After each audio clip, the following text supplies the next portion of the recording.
onto I-110 South. Top of the morning. What's good? Snap Turtle in the building. On his way to work. About to get his work. You know what I mean? Getting it in. Day before Thanksgiving. And I can't wait for my little 4-day weekend. Bruh gonna be chilling. Bro, man, gonna be chilling. I don't know about no fifth flow, but I'm gonna be chilling. That's for sure. That's how you know. Where to go. When you hit the liquor stout. Ooh, bars. Bar fest. Good morning. Well, I'm gonna get right into it because I don't have enough subscribers to come hop on my shit right away. So I'm not expecting that. Anyway, so, yesterday I talked about the moves China is making in Africa and what they're doing all over the world for the most part. And I wanted to talk about starting our own political party today, but I was like, nah, I want to touch on this homeschooling thing because, I want to give people an idea of what it's like to homeschool your kids. And, hopefully encourage more people to do it, Hopefully this reaches people and people can see what's going on and how we need to take care and take charge of our own children's education, right? So that's what I'm on this morning. I'm gonna talk about stuff that might be disturbing, and might be a trigger to some people because I know there are many victims of child sexual abuse out there in the world, and 1 out of 3 women have been sexually abused, and God knows how many dudes, because they don't like to talk about it. Well, I feel like it's important to talk about it because one of the reasons I homeschool my children, because of the abuse that goes on in schools in general, and particularly child sexual abuse. So I'll be giving a couple of examples of this. But what really prompted me to talk about homeschooling this morning was when I saw a story and I saw a video where I guess a young black kid was sent to the principal's office, I guess, or something, and he's standing at the reception desk. He's not doing anything violent. He's not acting out. He might be having an attitude, as teenagers do. Well, actually, he was a middle schooler, so barely a teenager. That's what they do. They get attitudes, They test patience. That's what they're designed to do. They're trying to learn what right from wrong.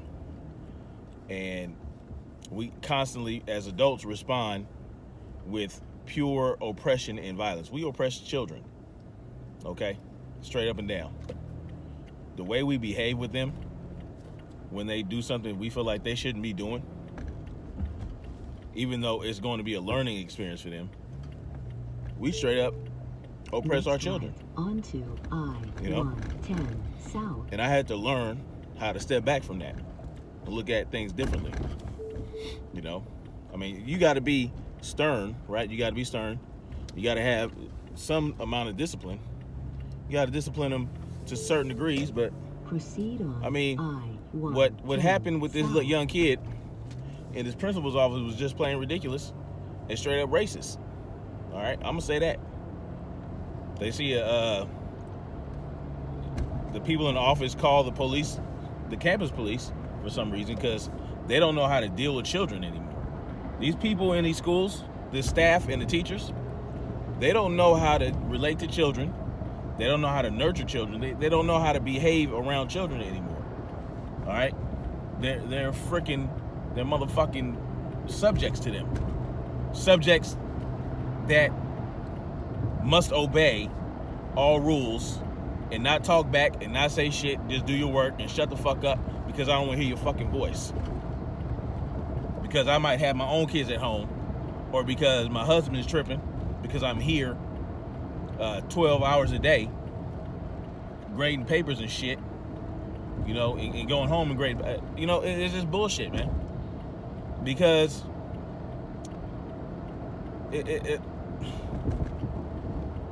these teachers aren't incentivized. They don't have any incentive to treat our children right. So they call the campus police on this kid, and the first thing that happens is big fat fucking punk motherfucker grabs the calm kid and takes him to the ground immediately. Then he picks him up and body slams him, and his partner he calls backup on this kid. This kid is not offering any resistance. He's not fighting back. He's not doing anything but getting slammed around like a fucking rag doll. And he gets backup called on him. This is how they work.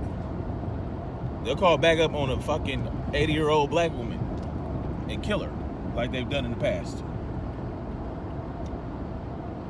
Oh, shit. You know? So it's bullshit. So that's what they do. He gets backup called on him. He gets slammed to the ground, and they're wrestling him, and they're like they're manhandling this young boy.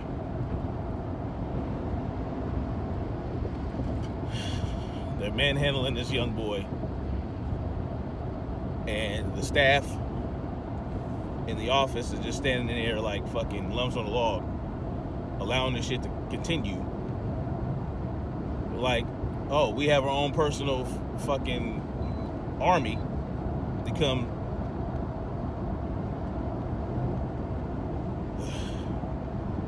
we have our own personal army to fuck with people that we want them to fuck with. All we had to do is make a phone call, and the police will come and manhandle and brutalize a young kid because he talked back a little bit. That's why I homeschool my children, man. That's why I homeschool my children. Because I'll be damned. Continue on I-1 if anybody south would toss my kid around like that. That'd be a sad day for whoever did it. I don't give a fuck who it would be. I don't give a fuck if it was a freaking Delta Force motherfucker. I don't give a shit. You put your hands on my kid like that, we gonna have an issue. Straight up. Straight up. You feel me? Because, listen, my kids, I don't put my hands on them. So you think you gonna do it? Nah, you got life fucked up. You got life fucked up. So yeah. So I homeschool my children. They do go to classes a couple days a week, but you know, it's real short for a real short period. And you know, the teachers are great. They're great. They believe in the homeschooling ideals, and they respect our children. They respect us as parents. And if we wanted to, we could sit in the entire class. And parents do that. Some parents actually stay there in the entire class. Like stay-at-home moms, you know, they can very easily stay during the class period, and participate. It's up to them. So I feel good about that. My wife's done it, you know, and she's going to be doing it from now on because, you know, it's a 4-hour class, and sometimes it's going to be hard to get things done in 4 hours. You know, you don't want to go home and come back sometimes. Anyway, so that's one reason why I homeschool my kids, because I'm leaving my kids at the mercy of up to 20 or 30 staff members faculty members who don't give a fuck about it. You know, all they care about is getting their wages increased, you know, through their unions. You know, all they care about is job security. They don't care about what they're actually doing to these children. And I'll be damned if I leave my kids in that facility such as that. And then you have the nasty motherfucking perverts that do all kind of heinous shit. You got grown-ass women messing around with young boys, getting pregnant, giving them head and all this bullshit, sending them nasty pictures. Like, what is wrong with these people? You know? Continue on but I'm not gonna lie. If I was a 14-year-old boy and I had a hot teacher who wanted to give me the business, I would be more than happy to. But now, as an adult, you know, I look at it and it's like, that's just as nasty as a man doing that, a grown-ass man doing that to a young girl. And they do that. They do it. And this is what you're leaving your children at the mercy to. Not saying that it'll happen automatically if you send your kids to school, but the chances increase. You know, there was one instance in the school district where I'm from where for 20 years, one teacher had committed all kinds of heinous sexual deviancies to children for 20 years. And it had been brought to the attention of the principals, the staff, and they swept that shit under the rug for 20 years. It was a 20-year conspiracy to allow this nasty motherfucker to do all kind of sick shit. Sick shit. I mean, one thing he would do is put his nasty sperm on cookies and call it motherfucking icing and have the kids eat it. And then he'd have them lay down and do all kind of silly shit and take pictures. And the only reason he got caught is because someone found those pictures. They found those pictures. And they turned his ass in. But it took 20 years. 20 years of a cover-up of nasty motherfuckers doing nasty shit. This is not an isolated incident. In 2 miles, the exit. You have to understand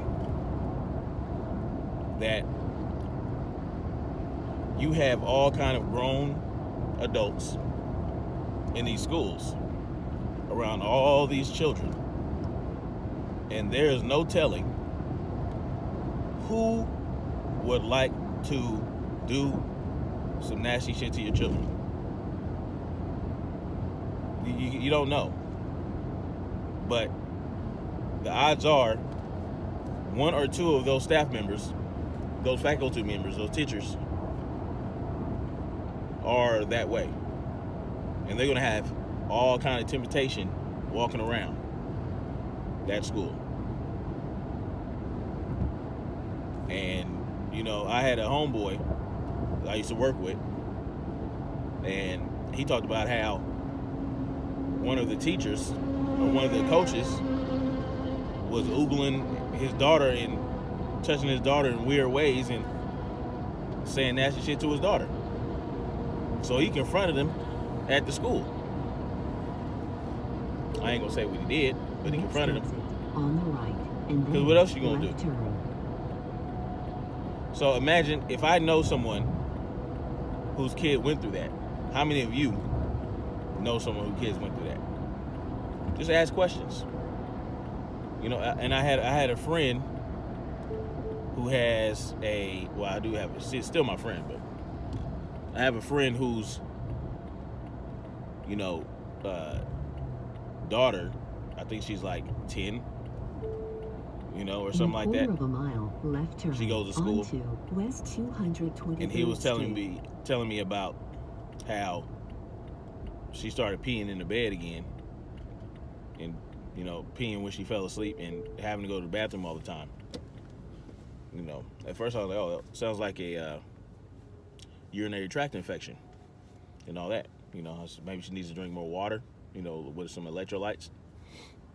But then he was like, she does drink a lot of water already, and the pee is not really funky. So that's how you know that, the kid might be dehydrated, is if, the pee is real brown and it stinks real bad. That's how you know there's a urinary tract infection. Well, this isn't happening. So I told him, well, you might want to ask her some questions, because that's a sign of something. That could be a sign of something. I'm not saying that it is, but you want to ask questions. You want to ask her, like, what's up? It might be a mental thing, something scared her or something. I don't know. But just ask her those questions. But his kids go to school. He picks them up from school. She falls asleep and she pees on herself. Type of things you got to look at. Because, listen, when we drop them off, that's it. That's it. We drop them off, we go about our day. We don't have to worry about people 7/10 of a mile groping and touching on us. We don't have to worry about police coming and slamming us on the ground. Well, wait. Never mind that part. We do have to worry about that. But we don't have to worry about, we do have to worry about shit. But our kids are vulnerable. They can't protect themselves like we can protect ourselves. And the staff, they don't care about your children. Very rarely.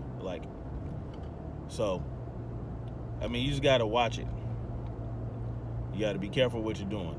These kids are the future. They're my future. And I want my children to take care of me when I'm old. I don't ever want to be in a wheelchair, but if God forbid I end up in one, I want one of my kids to push me around. Your destination is ahead But on the right. I have 4 daughters and 1 son. So I really have to be vigilant, You have arrived at your destination. The route So, guidance and is then now finished. there's so much stress on these kids when they go to these schools, right? So much stress with all the homework, all these tests they have to take. It's a lot of pressure. So, these kids are going through depression much sooner than they should. They're depressed. They're stressed out. They have too much pressure on them. They do so much homework. They do like 18,000 hours of homework a day. There's no reason these kids should be doing all that homework. They come home, and God forbid, they do some extracurricular activities, like sports or something like that. If your kids are in sports now, it's freaking, your kids are in sports, and now they have to go to practice, right? They go to practice for a couple of hours, and then they come home, and then they have to do homework. They have to write papers or do projects. So they're not getting in bed until 9, 10, or 11 o'clock. And then they had to get up at 5 or 6, get ready. If they eat breakfast at school, they have to get up even earlier and leave even earlier. It's too much. They need time to be free. They need time to run around and enjoy life. They can't enjoy life like that if they're freaking doing homework until late at night. There's way too much homework. Way too much. So there's that aspect. My kids don't do any homework. On days that they're not going to their classes, they might do a couple hours, 3 hours worth of work. Then they're playing. They're going outside. We might go to the park. go to the beach. You know what I'm saying? Something like that. We're doing that type of shit. So, you know, that's what we on. And the kids stay happy. They enjoy life. They enjoy being children.